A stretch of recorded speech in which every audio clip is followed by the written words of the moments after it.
Bonjour à tous, au programme aujourd'hui, les marchés mondiaux tiennent bon malgré la confusion autour de la politique commerciale américaine, Xi Jinping insiste sur l'autosuffisance en IA face à la rivalité croissante envers les États-Unis, Neuralink vise une valorisation de 8,5 milliards de dollars, et du côté crypto, Bitcoin dépasse les 95 000 dollars tandis que Semler Scientific renforce son trésor en Bitcoin, BitGet porte plainte après une manipulation présumée de 20 millions de dollars sur le token Voxel, ProShare prépare 3 nouveaux ETF futurs à effet de levier sur XRP dès le 30 avril, et Monero a subi une hausse de 40% due à un potentiel hack. On va tout décortiquer dans cet épisode. Bienvenue au Menhir, nous sommes le 28 avril 2025.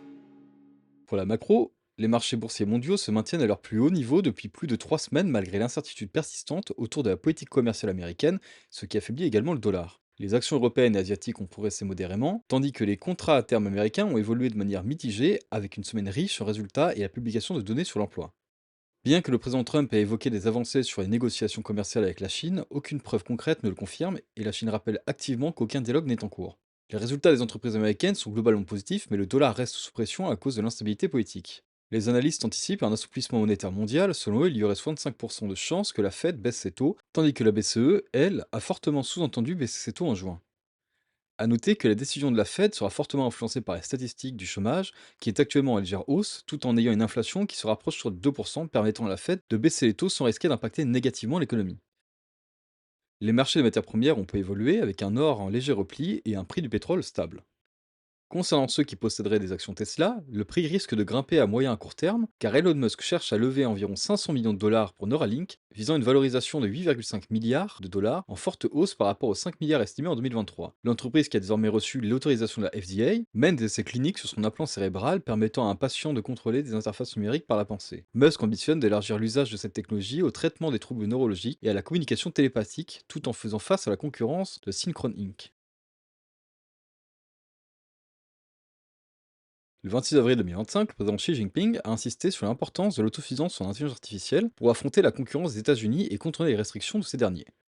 Lors d'une session du Politburo, il a appelé à renforcer la recherche fondamentale, maîtriser les technologies clés, accélérer la régulation de l'IA et soutenir le développement à travers des politiques publiques adaptées. Xi a souligné que des avancées sont possibles malgré les sanctions, comme on peut le voir récemment avec l'annonce de la puce de Huawei, la Hasson 910, mais aussi en citant l'exemple de la startup DeepSeek et a plaidé pour une gouvernance mondiale plus équitable de l'IA. A noter que les puces Huawei sont encore inférieures aux puces Nvidia. Concernant la crypto, BitGet poursuit 8 comptes pour manipulation du token Voxel, après une envolée de 560% ayant généré plus de 20 millions de dollars de gains. La plateforme a détecté un comportement de trading anormaux, suspendu certains comptes et prévoit de redistribuer les fonds récupérés via airdrop. BitGet n'a pas encore révélé les détails techniques ni l'identité des auteurs, ce qui alimente la spéculation sur des failles potentielles de son système.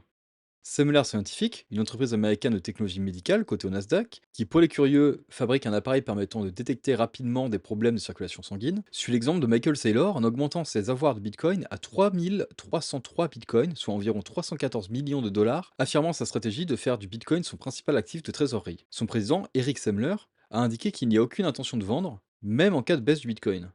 En parallèle, l'entreprise règle un litige de 29,75 millions de dollars avec le département de la justice grâce à un prêt sécurisé via Coinbase et prévoit une levée de fonds de 500 millions de dollars pour soutenir ses opérations et potentiellement acquérir plus de Bitcoin. Il semble être actuellement à la mode de se servir de Bitcoin pour faire des coups de pub et pour essayer de gonfler sa valorisation. Alors je ne suis pas un spécialiste des entreprises liées au médical, mais je vis des shitcoins avec un meilleur graphe quand même.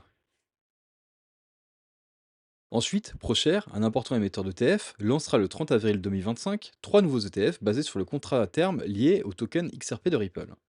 Ces produits incluront des ETF comme l'Ultra XRP ETF avec un levier x2 et Short XRP ETF pour shorter l'ETF, mais aussi Ultra Short XRP ETF avec un levier x2 pour shorter deux fois plus XRP, offrant ainsi aux investisseurs des outils pour profiter des variations du XRP dans les deux sens.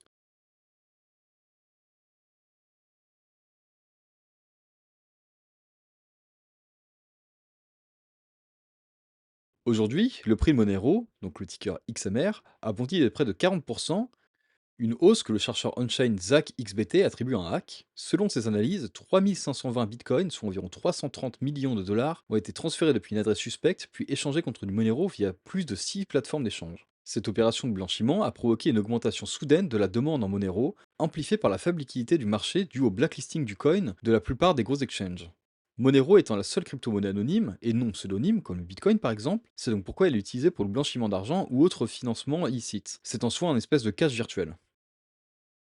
Concernant les RSI, pour les paires en surachat, nous avons SUI et Tao qui continuent leur hausse avec un RSI bouillonnant. Attention, avec un RSI au-dessus de 70, cela signifie que la paire est surachetée, et comme vu avec Trump, Paul, Fetch et Stacks, c'est très souvent un signe qu'un pullback va bientôt arriver. Bitcoin, lui, continue de stagner aux alentours des 95 000 dollars, avec un RSI qui refroidit lentement en dessous des 70, et du côté on-chain, les traders continuent de parier fortement à la hausse sur le Bitcoin, et comme on peut le voir sur Hyperliquid, la plupart des shorters mettent moins de margin en jeu que les longs, signifiant que les shorters préfèrent shorter avec levier, quitte à augmenter leur risque de liquidation pour protéger leur capital. On peut aussi regarder la carte des liquidations, montrant qu'actuellement, il y a plus de 400 millions de dollars de liquidités qui se situent au nord, contre seulement une centaine de millions au sud. Généralement, les market makers font en sorte d'orienter le marché vers la zone qui a le plus de liquidités pour se faire un maximum de commissions, comme on a pu le voir cet après-midi avec la zone des 95 500 dollars. Une fois ces zones touchées, le prix s'est légèrement craché, puisque la liquidation était au nord, cela signifie que la liquidité venait de short. Donc une fois leur zone de liquidation atteinte, les traders se voient leur trade clos et forcés de racheter leur position, mais un nuage de short s'est réouvert juste après, piégeant aussi les longues, et une fois que ces longues, pris au piège, se sont vues liquider, leur liquidation a donc créé des ventes, et cela a réentraîné des créations de shorts qui, eux, ont aussi créé des ordres de vente, ainsi faisant tanker encore plus le prix, dans le but d'aller éliminer les longues restants pour se faire facilement 1 ou 2% de gains bruts. Vu les news de baisse de taux, de marché qui se calme et d'entreprises qui continuent d'acheter du Bitcoin, et plus une grande liquidité disponible aux alentours des 96 000 dollars, on pourrait donc facilement s'imaginer atteindre les 98 000 dollars cette semaine. Ether, quant à lui, aux alentours des 1700 dollars et 50 de RSI, ne fait rien, ne bouge plus, à cause des investisseurs qui semblent avoir perdu tout intérêt dans le coin. Heureusement, Solana est là, après avoir pris quasiment 50 dollars en un mois, il refroidit gentiment son RSI et se calme sous les 60 de RSI. BNB, quant à lui, stoppe sa montée en attendant de voir la décision de Bitcoin, mais semble préparer un rebond. Tous ces signaux, je les suis via un outil que j'ai codé moi-même, Menhir. Il te permet de suivre actuellement plus d'une trentaine de paires listées sur Binance. Tu peux facilement voir grâce à un système de cartes des informations de base comme le prix actuel, minimum et maximum de la journée, le volume, et deux chartes dont une interactive dans son dos. En quelques secondes, grâce à son filtre, tu peux voir les paires considérées par le RSI comme surachetées ou survendues. Tu peux aussi regarder si le market cap d'une paire est supérieur ou inférieur comparé à son dernier bull run en comparant le market cap actuel et le market cap de son all-time high. Attention néanmoins, aucune de ces informations ne sont des conseils d'investissement. Mais cependant, si ces informations t'intéressent et si elles peuvent t'aider dans ton investissement ou ton trading, c'est gratuit, le lien est en description.